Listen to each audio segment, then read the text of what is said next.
Buong mundo nga ba mga sangkay ay naninilikado ngayon sa kamay po ng Russia dahil po sa kanilang matitinding nuclear? Ito kasi ngayon mga sangkay ay may babala itong si Putin na mukhang gagamit na daw po sila ng nuclear.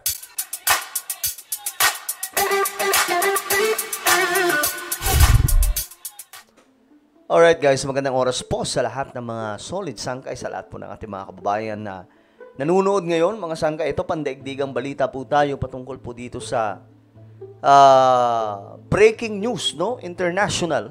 Itong si Putin mga sangkay, mayroon pong babala. Nagagamit na daw po ng nuclear against sa Western countries or NATO countries. Ito po yung mga bansa na kakampi ng bansang Amerika.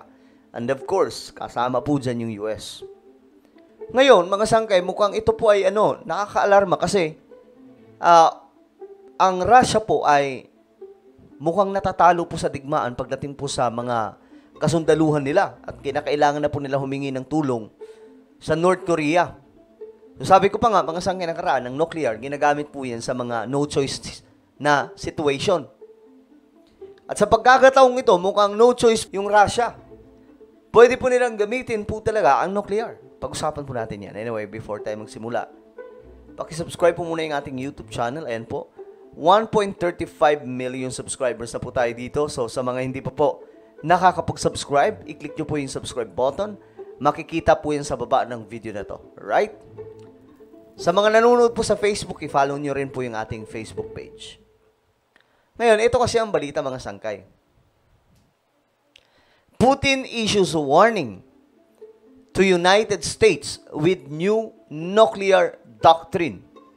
So dito mga sangkay, itong si Putin mukhang, hindi ko alam kung inaprubahan na o aaprubahan pa lang, ang paggamit po sa kanilang mga nuclear. Kasi ang Russia po, pinagbabawal po talaga nila na gamitin ang kanilang nuclear unless kinakailangan na po.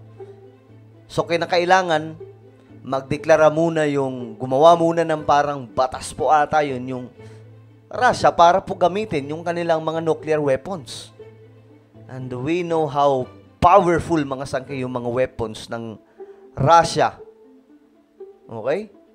Pagdating po sa mga weapon nila ng nuclear, matitindi po yung hawak nila mga sangkay. Higit pa po yan sa Amerika. Dumarami din po sa US, mga sangkay, pero nasa Russia kasi talaga yung pinakamalalakas na mga nuclear.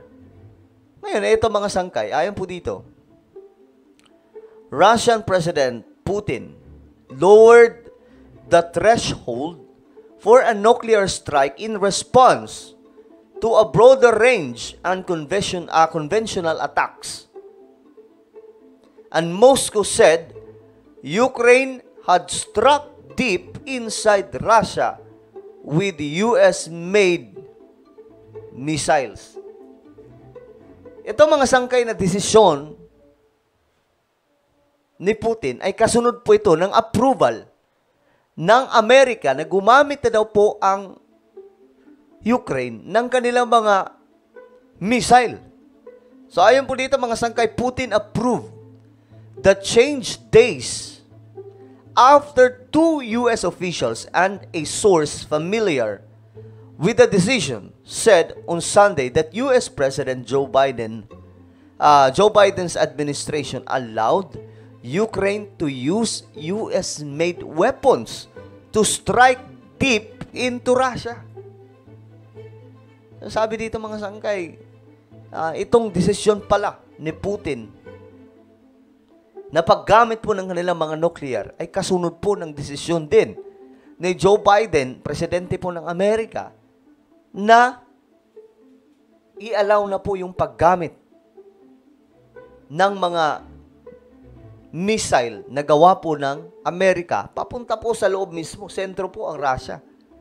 So dito mga sangkay, hindi po nagustuhan ito ni Putin. Kaya po, ayon dito, Russia had been warning the West for months that if Washington allowed Ukraine to fire US, British, and French missiles deep into Russia, Moscow would consider those NATO members to be directly involved in the war in Ukraine.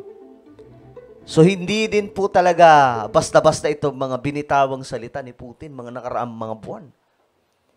At itong mga weapons, when it comes to nuclear, mga sangkay, ginagamit lamang po talaga ito sa mga sa mga delikado ng sitwasyon. Yung mga emergency na, yung mga no choice na, ayun, mga sangkay, ginagamit po nila ito. Hindi po yan basta-basta ginagamit ng lang, yung mga simpleng digmaan lang, mga sangkay. Siguro kapag natatalo na yung Russia, kailangan na po nila magpalipad ng nuclear para lang manalo. Ganun po mangyayari, mga sangkay. Ngayon, tingnan po natin ang balita tungkol dyan. Vladimir Putin has a new warning for the United States after President Biden authorized Ukraine to use long-range missiles supplied by the U.S. to strike inside Russia. Chief Foreign Correspondent Ian Pennell starts us off from Ukraine. Good morning, Ian. Kasi pinayagan po talaga ng Amerika. Sige, pwede nyo na yung paliparin yung mga missile nyo papunta sa loob ng Russia. So, hindi nagustuhan po yan ni Putin. Yeah, good morning, George. Nuclear saber rattling from the Kremlin this morning with Vladimir Putin appearing to threaten to use nuclear weapons if Ukraine fires American-made missiles into Russia. Nako. Ano lang mga sangkay, ang condition lang, kapag nagpalipad ng missile ang Ukraine papunta sa loob ng Russia, gagamit na po sila ng kanilang mga nuclear. So kapag ginawa nila ito, mabubura po talaga ang Ukraine. Ganun po talaga mangyayari, mga sangkay. Kasi just imagine, gaano kalalakas yung mga nuclear na yan. The Kremlin saying the doctrine was updated in response to what it calls the new situation. The new Russian policy essentially authorizes the use of nuclear weapons in response to what it calls, quotes, critical threats of aggression using conventional weapons. Now remember, President Biden lifting restrictions on the ATACMS ballistic missiles, which are, of course, conventional weapons, essentially allowing them to be fired into Russia. Putin has made nuclear threats before that have proved to be hollow.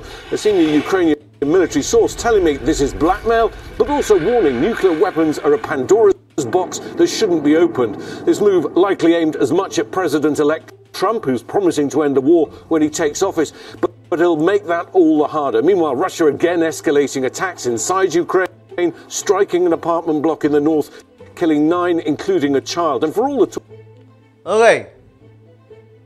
So, ewan ko, paano pa yan mapipigilan? Kasi pagka nagpalipad na po daw yung Ukraine ng kanilang missile, malaking gulo na yan, mga sangkay.